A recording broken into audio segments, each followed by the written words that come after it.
Leo, hi! Welcome to Mr. Queen PH. At titingnan natin kung ano yung energies na parating sa inyo ngayong full moon in Leo sa February 12, 2025 at 9:53 p.m. Philippine time. Ayan. So, for you, Leo, this is happening in your first house, sa inyong sarili, no? First house is about yourself, your well-being, yung iyong outlook sa buhay, yung opinion mo, and also your self-awareness. So, yung iba sa inyo, Leo, maaring maging emotional kayo ngayong full moon in Leo.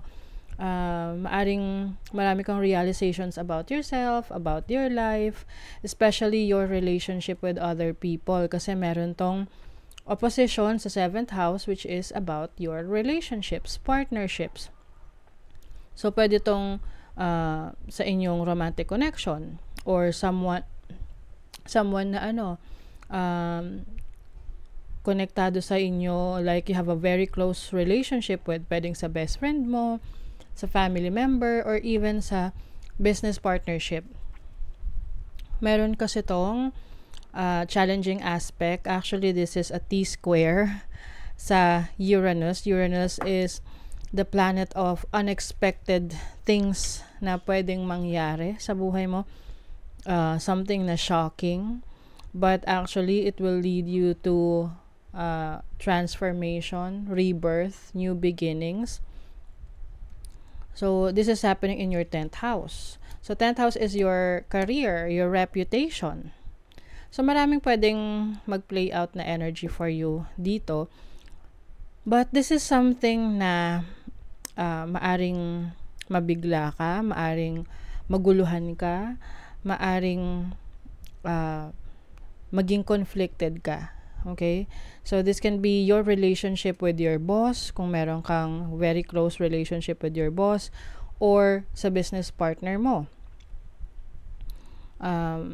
Maaring, for some of you, no, pwedeng magkaroon ng challenging situation sa career ninyo, at makaka-apekto naman yon sa relationship nyo sa ibang tao.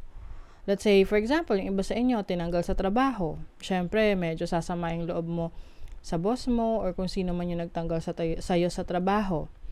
Yung iba naman sa inyo, maaring meron kayong hindi magustuhan sa pamamalakad sa kumpanya na pinagtatrabahuhan nyo or sa pamamalakad ng boss ninyo, and you might want to, cut off connection with this person, with this boss, or with this company. Kaya, kumbaga, it's the time of revelation din kasi ang full moon is revealing something. Kumbaga, na-illuminate yung naliliwanagan yung mga bagay na nakatago, yung mga bagay na hindi mo napapansin dati. Having Mercury and the Sun, which is in Kazimi rin, no?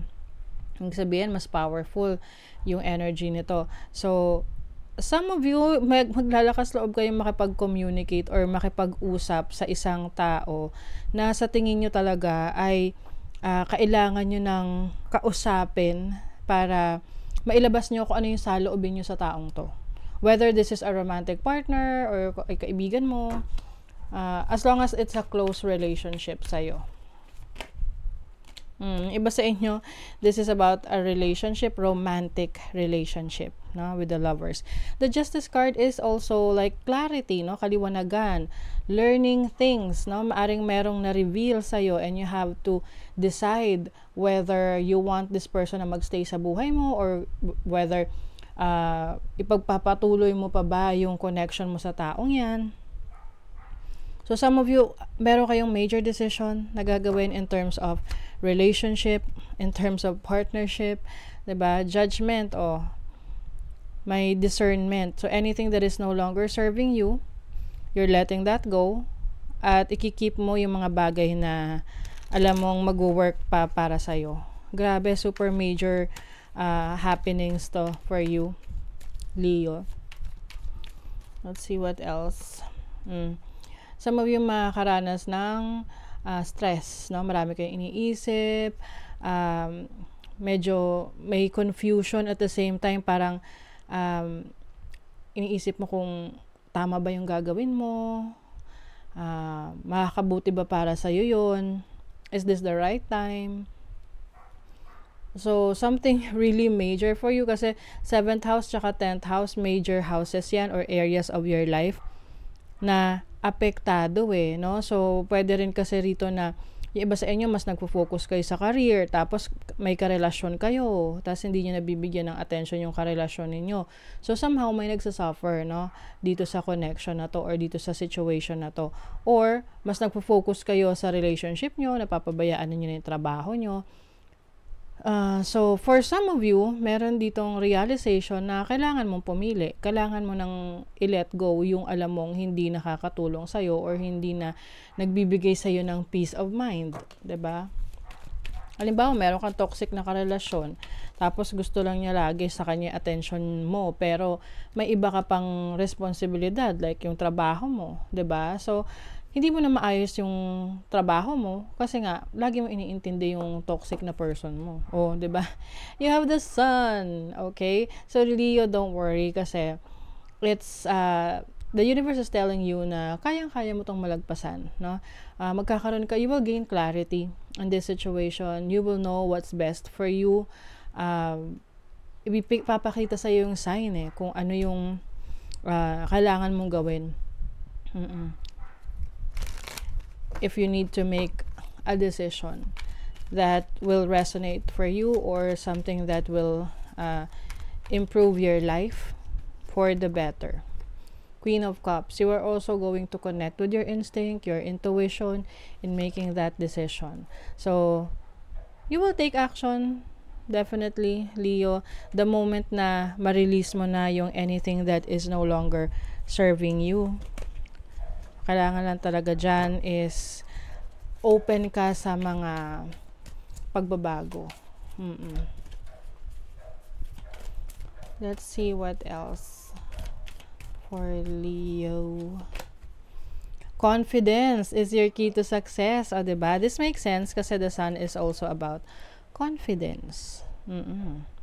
New moon in Leo. O, ito ay pagsisimula ng bagong kabanata ng buhay mo na meron kang lakas ng loob, no? May tiwala ka sa sarili mo na kaya mong malagpasan yan at yung pagsisimula mo na yan, meron kang sapat na lakas para ipagpatuloy. See the bigger picture, yes. So, itong seeing the bigger picture, ibig sabihin nito, mas nagiging malawak na yung pananaw mo sa buhay. Marami ka ng mga naiisip na iba't ibang angle, no? Anggulo ng buhay na hindi lang isa lang yung nakikita mo or, one-sided, two-sided. You see different perspectives now. So, talagang nag-grow ka. Yung wisdom mo nag-grow. Conclusions are within reach of full moon eclipse. Yes. Diba? Ito yung sinabi ko sa inyo na mabibigyan nyo na ng solusyon. Whatever this is that you're going through sa relationship at sa career ninyo, you will gain clarity. So, itong full moon na to, dito mo na mapagtatanto kung anong way ang tatahakin mo, anong path, anong landas yung tatahakin mo. Okay? So, that is your reading, Leo. Thank you so much and see you again.